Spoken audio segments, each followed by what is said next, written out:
സ്മിതയുടെ അനുഭവം കേൾക്കണ്ടേ? വേഗം വായിക്കട്ടോ. കൂടുതലായിട്ട് ഇൻട്രൊഡക്ഷൻ ഒന്നും ഇല്ലാതെ കേൾക്കുമ്പോൾ അതൊരു സുഖം ഉണ്ടാവൂലേ? നമസ്കാരം ശ്രീകാന്ത് സാർ, ഞാൻ സ്മിതയാണ്, 46 വയസ്സ്, ചേർത്തലയിൽ നിന്നാണ് എഴുതുന്നത്. ഹരേ കൃഷ്ണ പ്രസ്ഥാനമായ ഇസ്കോൺ TVM ഉദയമാതാജിയുടെ ശിക്ഷണത്തിൽ ഗീതാ കോഴ്സ് കഴിഞ്ഞ് ഇപ്പോൾ ത്രിമധുരം ഗ്രൂപ്പിൽ അംഗമാണ്. ഭഗവാൻ ആരാണ് എന്നറിയുന്നതിന് വർഷങ്ങൾക്ക് മുമ്പുള്ള ഒരു അനുഭവമാണ്. എൻ്റെ ജന്മനാട് കോട്ടയാണേ. അച്ഛനും അമ്മയും അനുജത്തിയും അടങ്ങുന്ന കുടുംബം. ഞങ്ങൾ നന്നായി നോൺ വെജ് ഒക്കെ കഴിക്കുന്നവരാണ്. നവരാത്രി ആ സമയത്ത് ഒഴികെ ബാക്കി ദിവസങ്ങളിലെല്ലാം നോൺ വെജാണ് കഴിക്കുന്നത്. എനിക്കാണെങ്കിൽ വെജിറ്റേറിയൻസിനോട് ഭയങ്കര ആദരവാണ്. ഞാൻ വീട്ടിൽ പറഞ്ഞു നോക്കിയിട്ടോ, നമ്മൾക്ക് വെജിറ്റേറിയൻ ആവാമെന്ന്. പക്ഷേ ആർക്കും സമ്മതമല്ല. വീട്ടിലപ്പോഴും നോൺ വെജ്, ഞാനും അത് കഴിക്കും. എനിക്കും വളരെ ഇഷ്ടമാണ്. അങ്ങനെ ഇരിക്കെ ഞങ്ങളുടെ അമ്പലത്തിൽ ആദ്യമായിട്ട് സപ്താഹം തുടങ്ങി. ഞാൻ എല്ലാ ദിവസവും സപ്താഹത്തിന് പോവും. 4 ആചാര്യന്മാരുണ്ടായിരുന്നു. എപ്പോഴും എൻ്റെ ശ്രദ്ധ മുഴുവൻ ആചാര്യന്മാരിലാണ്.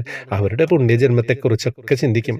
കാരണം അവർ നോൺ വെജ് ഒന്നും കഴിക്കാതെ പുണ്യാത്മാക്കൾ അങ്ങനെ ഇരിക്കുകയായിരുന്നു കേട്ടോ എൻ്റെ ചിന്തകളൊക്കെ. അധികം താമസിയാതെ എൻ്റെ കല്യാണം ഉറപ്പിച്ചു. അത്ഭുതമെന്ന് പറയട്ടെ, എന്നെ കെട്ടാൻ പോകുന്ന ആൾ വെജിറ്റേറിയനാണ്. ജീവിതത്തിൽ നോൺ വെജ് കഴിച്ചിട്ടേയില്ല. എൻ്റെ സന്തോഷത്തിന് അതിരില്ലായിരുന്നു. അങ്ങനെ ഞാനും വെജിറ്റേറിയനായി. സപ്താഹ സമയത്ത് എൻ്റെ മനസ്സ് ഭഗവാൻ അറിഞ്ഞിരിക്കുന്നു. ഇന്ന് എൻ്റെ മക്കൾ 14, 9 വയസ്സുള്ള 2 പെൺകുട്ടികൾ ജനിച്ചിട്ട് ഇതുവരെ നോൺ വെജ് ഒന്നും കഴിച്ചിട്ടേ ഇല്ല കേട്ടോ. ഉള്ളിയും വെളുത്തുള്ളിയും ഞങ്ങൾ ഉപയോഗിക്കില്ല. ഏകാദശി വ്രതം ഞാനും എൻ്റെ കുടുംബവും ഒരുപോലെ നോക്കുന്നു. ധാരാളം കൃഷ്ണാനുഭവങ്ങളുണ്ട്. ഓരോന്നായിട്ട് പിന്നീട് എഴുതാം.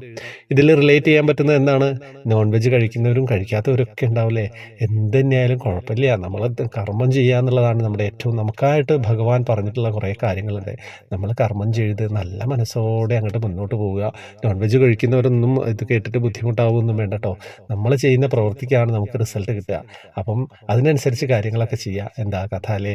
അനുഭവങ്ങൾ എങ്ങനെയാണ്? ഓരോ അനുഭവം വരുമ്പോൾ നമുക്ക് പല പല കാര്യങ്ങൾ നമ്മൾ ചിന്തിക്കാൻ ഉതകുന്നതായിട്ടുള്ള അനുഭവങ്ങളാണ്. അങ്ങനെ ഒരു അനുഭവമാണ് സ്മിത അയച്ചു തന്നത്.